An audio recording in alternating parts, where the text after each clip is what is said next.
Before we begin, make sure you subscribe to the channel and turn on notifications. These stories unfold in ways you'll never expect, and you don't want to miss what happens next. If you enjoy deep, emotional, and thought-provoking storytelling, hit that like button and leave a comment below. Your support truly means everything. How could I have known that a single, careless step down a quiet hallway would unravel everything I thought I understood about myself? That afternoon felt painfully ordinary, the kind of day that slips by unnoticed.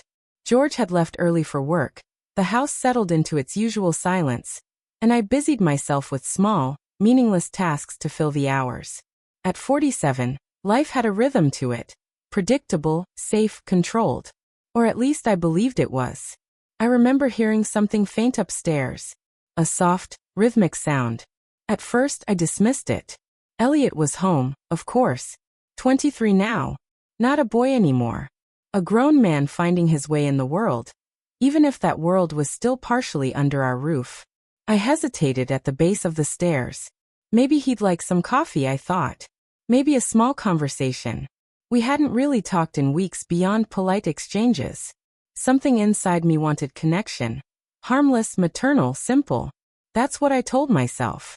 The stairs creaked under my weight as I climbed. With every step, the house felt quieter. When I reached the top, I noticed his bedroom door slightly ajar. Just enough to catch a sliver of light from inside. I should have called out. I should have turned back. Instead, I stepped forward. Through the narrow opening, I saw him sitting on his bed, laptop resting on his knees, the bright screen illuminating his face in pale blue light. At first, I didn't understand what I was seeing. It took a second, then another, and then it hit me. The realization came like ice water poured straight down my spine. My breath stalled. Heat rushed to my face even. As the rest of me went cold, I had walked into something private, something intimate, something I was never meant to witness. His movements faltered when he sensed me. Our eyes met, his wide with shock, mine frozen in disbelief. He scrambled to lower the volume, to compose himself, but it was already too late. The moment had happened. "God, I'm sorry," he muttered, shame flooding his features as he looked away. I couldn't speak. My mouth opened, but no words formed. I stepped back, retreating into the hallway as if the distance could undo what I'd seen. What had I just done? I pressed my palm against my racing heart. The guilt was immediate, sharp. I had invaded his privacy. I was the adult. I should have known better. But beneath the embarrassment, beneath the shock, something else stirred. Something far more dangerous. "Stop it, Darlene," I whispered to myself.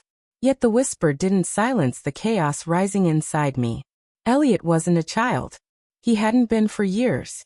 He was a man, confident, strong, aware. And I was a woman who had long ago buried parts of herself under responsibility, routine, and the quiet weight of marriage. That evening, I avoided him. But avoidance is a fragile shield. Over the next few days, the air between us shifted. Not openly. Not in ways anyone else would notice.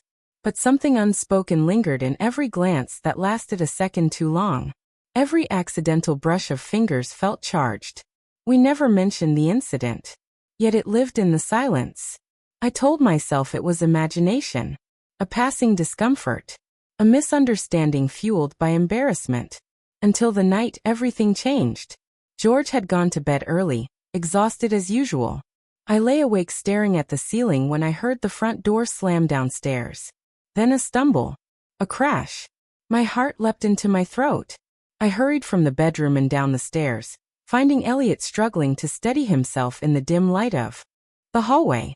The smell of alcohol clung to him. "Elliot," I hissed, glancing upward toward George's room. "You have to be quiet." He blinked at me, unfocused but smiling faintly. "Darlene," he murmured, voice thick. "Are you real?" His words might have been careless, but the way he looked at me wasn't. Even through the haze of alcohol, there was clarity in his gaze. Awareness. I wrapped an arm around him to steady him, guiding him toward the kitchen. I told myself I was helping. That was all. He watched me as I poured water, as I tried to sober him up. The intensity of his stare made my pulse quicken. "You know," he said softly, "you're beautiful." I froze. Elliot, that's enough, I replied, though my voice lacked conviction. We couldn't risk waking George.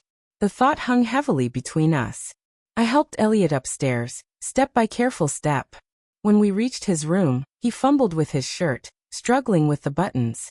Instinctively, I moved closer. I've got it, I whispered.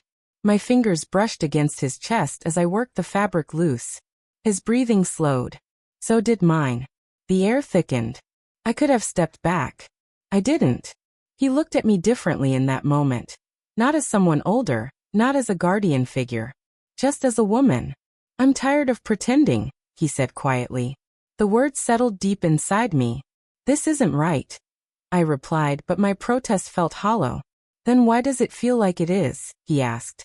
I had no answer. The tension snapped. What happened next wasn't rushed. It wasn't wild. It was slow and deliberate.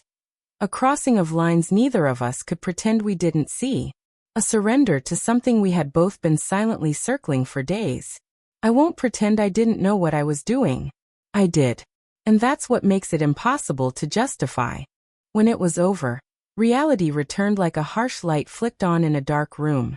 Elliot eventually drifted into sleep, and I stood there staring at him, my chest tight with something that wasn't just guilt. It was fear.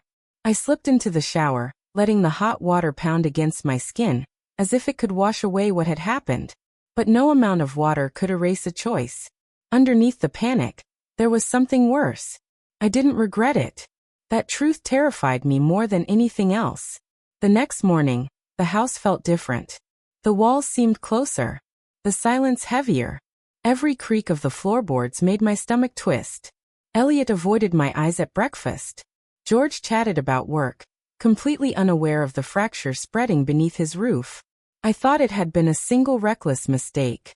I was wrong.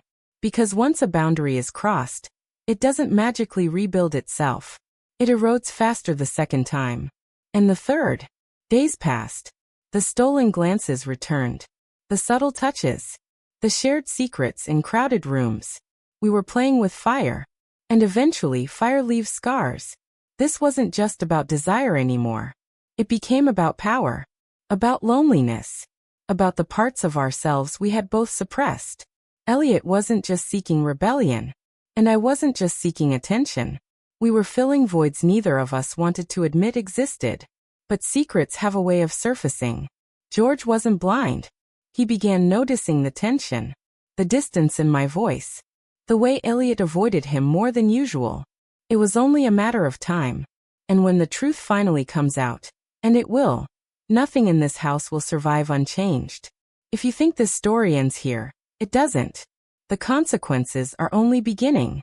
The fallout will test loyalties, shatter trust, and force choices that can't be undone. So make sure you subscribe and turn on notifications so you don't miss the next chapter. Leave a comment below and